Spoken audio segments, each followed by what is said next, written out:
मिरजेच्या पंचायत समितीमध्ये बालविवाह मुक्ती रथ म्हणून आलेला आहे आणि याचं नियोजन काय आहे याची आपण माहिती जनतेपर्यंत पोहोचवतोय।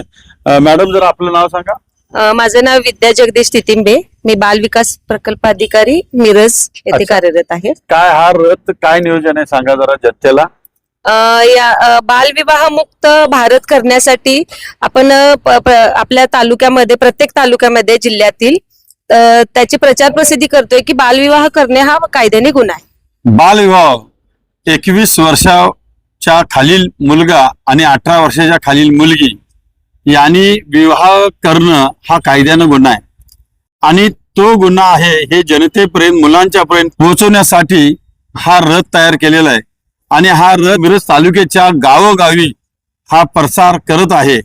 तर मी या व्हिडिओच्या माध्यमातून आणि बीडीओ साहेब या ठिकाणी आहेत यांच्या वतीनं आपणाला सर्वांना सांगतो रोज एक नवीन विषयाकडून की बालविवाह करू नका आणि बालविवाह करणाऱ्याला रोका आणि जरी त्यातून कोण करत असेल तर पोलीस खात्याला कळवा अशीच माझी विनंती आहे। धन्यवाद। शिक्षा होऊ शकते तसेच आचारी